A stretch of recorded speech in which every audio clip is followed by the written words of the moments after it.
سلام تماشابینان گرامی، خلاصه خبرهای مهم 31 ینوار تاجیکستان و منطقه را از پایگاه خبری بامداد برایتان پیشکش میکنیم. شروع میکنیم از یک نگاه کوتاه به سرخط خبر مهم روز در این برنامه. رستم امامعلی تیم ملی تاجیکستان را با $450,000 قدردانی کرده است. گنرال شریف نظرزاده سردار ملیت ایالات ختلان تعیین شد. تاجیکستان در بین 20 کشور از همه فسادزده دنیا جا گرفت. سر و صداها درباره برکناری فرمانده ارتش اوکراین، زمین لرزه و ترمه در ناحیه روشان در شرق تاجیکستان. و اکنون تفصیلات خبرها. ریاست کارهای داخلی ولایت ختلان شام 30 ینوار سال 2024 در صفحه‌اش در فیسبوک با نشر دو عکس خبر داد که در تالار این اداره در شهر بختر با اشتراک رهبریت وزارت کارهای داخلی مراسم شناسایی سردار نو ریاست برگزار گردید. در خبر گفته می شود که صحنه 29 ینوار سال جاری در موافقه با پرزیدنت تاجیکستان امامعلی رحمان، گنرال لیتنانت میلیتسیا نظرزاده شریف رحمان از وظیفه سردار ریاست وزارت کارهای داخلی در ولایت مختار کوهستان بدخشان آزاد و به وظیفه سردار ریاست وزارت کارهای داخلی در ولایت ختلان تعیین گردد. شریف نظرزاده در مقام رهبر میلیت جنوب تاجیکستان گنرال مایور فیض‌الله ناظم‌زاده را عوض کرد. گنرال ناظم‌زاده امرای همه معاونانش از رهبران دیگر نهادهای قدرتی و حفظ حقوق ولایت ختلان و منطقه کولوب روز 19 ینوار با سپارش پرزیدنت امامعلی رحمان از منصب برکنار کرده شد. یادآور می‌شویم روز 19 ینوار سال 2024 پرزیدنت تاجیکستان امامعلی رحمان که رئیس شورای امنیت این کشور نیز است، در جلسه شورای امنیت از سطح پست کسبی ناهوده براری نسبت به اجرای وظیفه‌های خدمتی، راه دادن به حالت‌های کروپسیونی، زیاد شدن جنایت‌های دارای خصوصیت اکستریمیستی و تروریستی، قاچاق مواد مخدر، دست دادن بعضی کارمندان مقامات حفظ حقوق به قاچاق مواد نشه‌آور به تندی انتقاد کرد و سپارش داد که تمام رهبران ساختارهای حفظ حقوق و نهادهای قدرتی ولایت ختلان و منطقه کولوب با شمول دادستانها با معاونانشان، سرداران و معاونان سردار میلیتسیا، اگنتی مبارزه با کروپسیا، اگنتی مبارزه با مواد مخدر، گروه‌های فوری کمیته دولتی امنیت ملی را از منصب راندند. بعد برکناری رهبران نهادهای قدرتی تمام جنوب تاجیکستان اینک هفته دوم است که به جای رفته ها نفران نو سر کار آمده ایستادند. تاجیکستان امسال با همگی 20 امتیاز که پسترین نشاندار در تاریخش است در بین 20 کشور از همه فسادزده دنیا جای گرفت.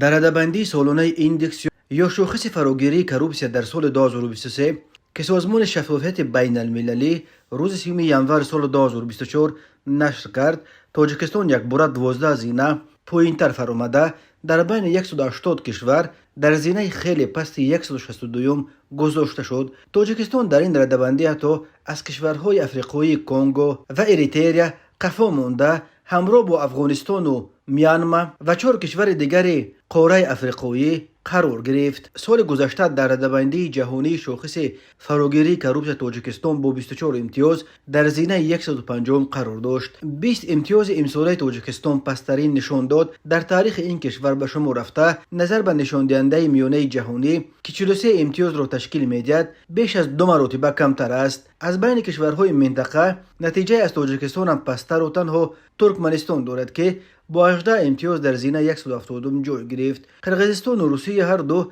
26 امتیاز داشته در زینه 114. ازبکستان با 33 امتیاز در زینه 121 و قزاقستان با 39 امتیاز در زینه 93 جایگیر شدند. ترتیب دهندگان رده‌بندی ضعیف شدن نظام دادگاهی و به وسیله از جوابگری خلاص کردن منصبداران پورخور و فسادزده تبدیل یافتن مقامات دادستانی و دادگاه‌ها را از سبب‌های عمده رشد کروپسیا و ناتوانی حکومت‌ها در راه مبارزه با این پدیده منفی می‌نمایند. فرانسوا والرین رئیس سازمان شفافیت بین المللی گفت تا زمانی که نظام‌های دادگاهی گناهکاران را به جوابگری کشیده لجام حکومت را نگیرند، کروپسیا همچنان رشد خواهد کرد. در آن جایی که دادگاه‌ها را می‌خرند و یا رهبریت سیاسی به کار دادگاه‌ها دخالت می‌کند، عادتاً مردم عادی عذاب می‌کشند. رهبران دولت‌ها باید تمام تلاش را برای تامین مستقلیت نهادهایی که از قانونیت پشتیبانی کرده با کروبسیا مبارزه میبرند، روانه کنند. فرصت نقطه گذاشتن به بی‌جزایی منصبداران فساد زده فرا رسیده است. در حسابات همچنین نمونه نظام ضعیف دادگاه‌های تاجیکستان و ونزوئلا را مثال آوردند. ناظران امور چنین هفته به شدت و در بین 20 کشورهای از همه فساد زده دنیا جای گرفتن تاجیکستان را و نتیجه وضع برهانی مبارزه با کروبسیا در این کشور میشمارند. ناظران خلاصه اساسی مؤلفان حسابات در مورد دادگاه‌های ضعیف همچون منبع رشد کروبسیا را در نمونه تاجیکستان درست میخوانند. یک کارشناس تاجیک سالها باز مسائل مبارزه با فساد را در تاجیکستان تحقیق میکند روز 31 ینور سال 2024 به پایگاه خبری بامداد گفت شما در این اواخر یگان بار شنیدید که یگان منصبدار با پوره به دست افتاده در تاجیکستان زندانی کرده باشند. قریب نیست. حتی وزیر صادرات شفقت بابازاده را 68,000 سومانی جریمه بسته جواب دادند. حالا هم که فقط یک پاره گرفته او 300,000 دلار بود. سردار ریاست معارف نویه رودکی هم که پیش راننده اودی بود با کدام راه این وظیفه را به دست آورد و در بین همگی 3 ماه کار تمام مدیران 68 مکتب نویه را دوله بست. نیز با پرداخت جریمه خلاص خورد و به آزادی برآمد. در تاجیکستان به جای ماده 319 گرفتن پوره با ماده سبکتر 247 قلوبی کاربست کردن پرونده های پوره‌خوری الکی به یک امر رویش تبدیل یافته و تا به حکم عنعنه در آمده است. ماده 247 به منصبداران پوره‌خور امکان میدهد که با یگان جریمه حتی از حجم پوره گرفتهشان 10 مرتبه کمتر از حکم زندان خلاص شوند. یک ادوکات تاجیک که به شرط نبردن نامش صحبت کرد به عملی اگنتی مبارزه با کروبسیا و دیگر مقامات حفظ حقوق را یک عامل دیگر رشد فساد در تاجیکستان میشمارد. در گذشته مقامات تاجیکستان کروبسیا را یک مشکل جدی میشماریدند که به رشد کشور و حتی به امنیت ملیش تهدید میکند. با مقصد مبارزه با این وبا در تاجیکستان سال 2007 اگنتی نظارت دولتی مالیوی و مبارزه با کروبسیا تأسیس داده شد. حالا سر و صداهای برخاستند که این اگنتی را برهم داده نیاد نو با نام کمیته تفتیشات تأسیس خواهند داد که هم صلاحیت های این اگنتی و هم صلاحیت های مربوط به تفتیش پرونده ها را از داستانی کل باید به خود بگیرد. برای ترتیب دادن شاخص فراگیری کروبسیا که از سال 1995 به این طرف ترتیب داده می شود از جدول عبارت تا 100 امتیاز استفاده می شود. 100 امتیاز به کشورهای داده می شود که سطح کروبسیاش برابر 0 باشد. در رده‌بندی امساله با 90 امتیاز مقام اول را بازم دانیا به دست آورد که اینک 6 سال باز در زینه یکم جای می گیرد. فنلاندیا و زینلندیا اینو با 80 و 85 امتیاز جایهای دوم و سوم را به دست آوردند.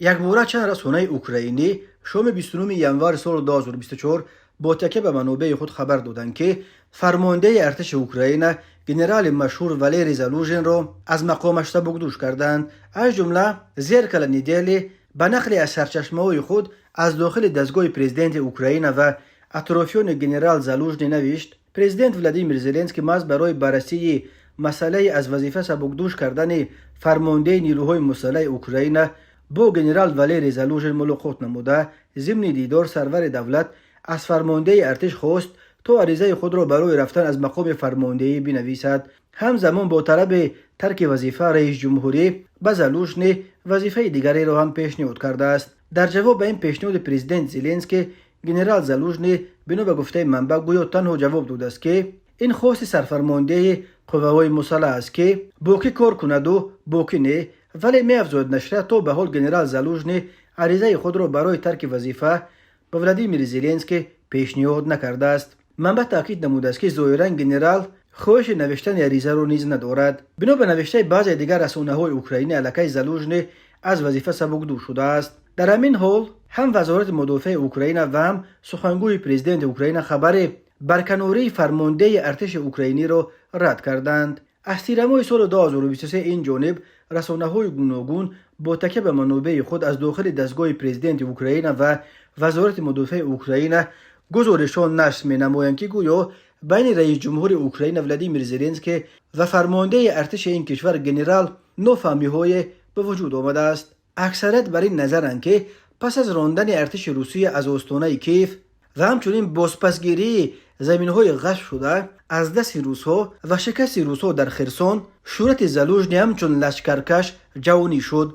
از کارنامای زالوژنی قریب تمام رسانه‌های دنیا نوشتند. برخی بر اینند که صورت افزاینده گنرال به زلنسکی چندان خوش نآمده است. به نظر بعضی کارشناسان پرزیدنت اوکراین به افزایش نفوذ زالوژنی در داخل اوکراین و شهرتیابی او در خارج رشک نشان می‌دهد. در مصاحبه با The Sun زلنسکی به طور واضح از زالوژنی خواسته بود که به جنگ من گرفته شود تا به سیاست مشغول شدند. اگر شما جنگ را اداره میکنید تو در ذهنتان باشد که فردا وارد سیاست میشوید تو در انتخابات اشتراک میکنید، پس شما امروز خود را در میدان جنگ نیز چون یک سیاستمدار به نمایش گذارید، نه همچون جنگاور. با همه احترامی که من به گنرال زالوژنی و دیگر قماندان ها دارم این را تاکید میکنم، گفته بود زلنسکی. وجود نافهمی ها و رقابت بین پرزیدنت اوکراین و فرمانده ارتش اوکراین را در خود این کشور نیز رد میکنند. اما مقامات رسمی اوکراین سر و صداها درباره اختلاف بین زلنسکی و زالوژنی را انکار نموده میگویند که این همه تبلیغات و جنگ رسانه‌ای است که روسیه بر آن انداخته است. تماشابینان عزیز، یادآور می‌شویم خلاصه مهمترین اخبار تاجیکستان را از پایگاه خبری بامداد تماشا دارید. برنامه را ادامه می‌دهیم. شهرداری دوشنبه در صفحه‌اش در فیسبوک و کانال رسمی رستم امامعلی در تلگرام خبر داد که پرزیدنت فدراسیون فوتبال تاجیکستان رستم امامعلی تیم ملی تاجیکستان را برای هنرنمایی با موفقیتش در جام آسیا 2023 در قطر الکی با $450,000 قدردانی کرده برای برآمدن به نیم فینال به فوتبال بازان تاجیک باز $200,000 جایزه دیگر وعده داده است. گفته می شود بعد برآمدن از گروه با فرمان رستم امامعلی به تیم ملی تاجیکستان $300,000 مکافات پولی جدا کرده شد. علاوه بر این پرزیدنت فدراسیون فوتبال پس از پیروزی تیم ملی تاجیکستان در دور هشتگ‌نهایی جام آسیا 2023 بر تیم امارات متحده عرب به یکچین تاجیکستان $150,000 دیگر جدا نمود. در صورت پیروزی بر تیم ملی اردن در دور چهارک‌نهایی جام آسیا منتخب تاجیکستان $200,000 علاوگی بعد از خود آورد. گفته می شود در اطلاعیه شهرداری دوشنبه و افزوده شده است که همچنین در صورت پیروزی های من بعد در جام آسیا 2023 به منتخب تاجیکستان مکافات های کلان تقدیم کرده می شود. قابل ذکر است که منتخب تاجیکستان بار اول در تاریخ خود در قسم نیمه‌ای جام آسیا هنرنمایی دارد و برای یافتن به دور چهارک‌نهایی مسابقات الکی دستاورد بی سابقه را در تاریخ ورزش کشور به نام خود ثبت کرد. در دوره چهارک‌نهایی دسته تاجیکستان روز 2 فوریه با تیم ملی اردن بازی میکند. این دیدار در ورزشگاه احمد بن علی برگزار شده ساعت 16:30 به وقت دوشنبه آغاز می شود. بار آخرین تیم تاجیکستان با اردن ماه سپتامبر سال 2023 بازی کرده بود. آن رقابت با حساب مساوی 1-1 انجام یافت و آن گل دلریش کننده را تیم تاجیکستان در لحظه های آخرین سر داد. هم مخلصان و هم متخصصان بر اینند که تیم تاجیکستان امکان غلبه بر اردن را دارد. کمیته حالتهای فوق‌العاده تاجیکستان خبر داد که روز 30 ژانویه سال 2024 در شرق جمهوری زمین لرزه رخ داده و ترمه آمده است. خوشبختانه در این دو آفت طبیعی کسی آسیب ندیده است. بنا به اجرای خدمات گیوفیزیکی اکادمی ملی علوم تاجیکستان شب 30 ژانویه سال 2024 ساعت 20:45 به وقت محلی در شرق تاجیکستان زمین لرزه ثبت شده است.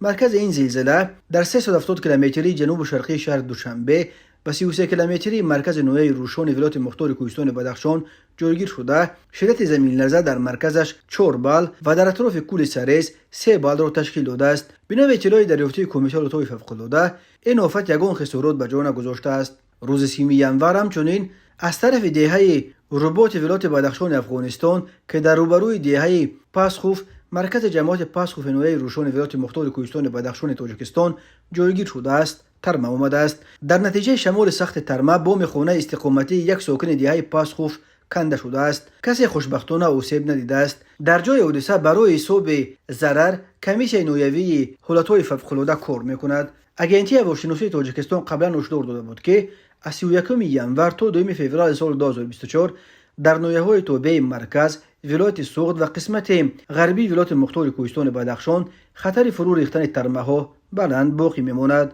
2 روز پیش در بین همگی چند ساعت در قسمت دره ورزو به شوروی دوشنبه خوجند یک بورش 16 ترمه فر اومده. این رو یگانه زمینی بین ولایت سوق و مرکز تاجیکستان را برای چند ساعت بست. کمیته ولایت‌های فوق‌العاده از همه خواستند که در این روزها از احتیاط کار بگیرند و در صورت دچار شدن به حادثه‌های فوق‌العاده به این رقم‌ها زنگ بزنند. رقم یگانه نجات دهندگان 112. قسم 92 کمیته 992 93 880 2819. 28 ینور سال 2024 تقریبا ساعت 18:50 راننده автомашин تمغه دیو لابو خدای نظر عبدالشاد سال تولدش 1999 ساکن شهر پنجکند هنگام حرکت در روی ماشینگرد مرکزی شهر پنجکند از اوده دوره وسطای نقلیات نبر آمده پیادهگرد ناصروف حق بردی سال تولدش 1964 ساکن شهر مذکور را پخش نموده است. در نتیجه پیادهگرد ناصروف ژرات‌های گوناگون جسمانی برداشته در بیمارخانه به هلاکت میرسد. 29 ینور سال 2024 تقریبا ساعت 15:30 راننده автомашин تمغه تویوتا کمری قدرتوف نیکروز سال تولدش 2004 ساکن شهر دوشنبه هنگام حرکت در روی اتومبیلگرد کولو وحدت دوشنبه از سمت شهر کولو به سمت شهر دوشنبه در حدود شهر وحدت به سمت مقابل رو برآمده به автомашин تمغه اوپل وکترا تحت اداره راننده افغانزاده مهروجدین سال تولدش 1999 ساکن شهر وحدت برخورده است. در نتیجه مسافر автомашин تمغه اوپل وکترا حسن و لطافت سال تولدش 1974 ساکن شهر مذکور ژرات‌های گوناگون جسمانی برداشته هنگام انتقال دادن به بیمارخانه در راه به هلاکت رسیده است. اوید به این حادثه تحقیقات ادامه دارد. به شعبه وزارت کارهای داخلی یک در دویه سینا با عریضه زن 42 ساله ساکن شهر دوشنبه مراجعت نموده است که 5 سپتامبر سال 2020 مرد 52 ساله ساکن شهر دوشنبه با راه فریب به باوریش در آمده از او 130,000 سومونی و یک عدد автомашин تمغه اوپل وکترا را به مبلغ 20,000 سومونی نرخ‌گذاری کرده گرفته وعده داده است که برای واسش یک عدد автомашин تمغه لکسوس که ارزشش 150,000 سومونی را تشکیل می‌دهد در مدت کوتاه آورده می‌دهد، اما او وعده‌اش را اجرا نکرده автомашин مذکور را به دیگر شخص فروخته مبلغش را به منفعت شخصیش صرف نموده است و تا حال برنگردانیده است. همین طریق ضمن برگزار نمودن چهره‌بینی اپراتیوی جستجویی از جانب کارمندان میلیشیا معین کرده شد که مرد 56 ساله ساکن شهر استرافشان 2 اپریل سال 2023 با راه فریب به باوری مرد 34 ساله ساکن شهر مذکور در آمده برای خریداری نمودن مسئله ساختمانی خانه‌های بلندوشانه 850,000 سومونی گرفته به احتیاجاتش صرف نموده تا حال برنگردانیده است. نسبت گمان برشونده پرونده جنایتی با ماده 247 قسم 4 کودکس جنایتی جمهوری تاجیکستان آغاز کرده شده تفتیشات ادامه دارد. تماشابینان عزیز و گرامی، این بود مرور به خلاصه چند خبر مهم امروز تاجیکستان. خبر و گزارش های بیشتر از تاجیکستان و درباره تاجیکستان و اطراف آن را در سامانه پایگاه خبری بامداد در این نشانه پیگیری نمایید: www.bomdad.com. خوش باشید.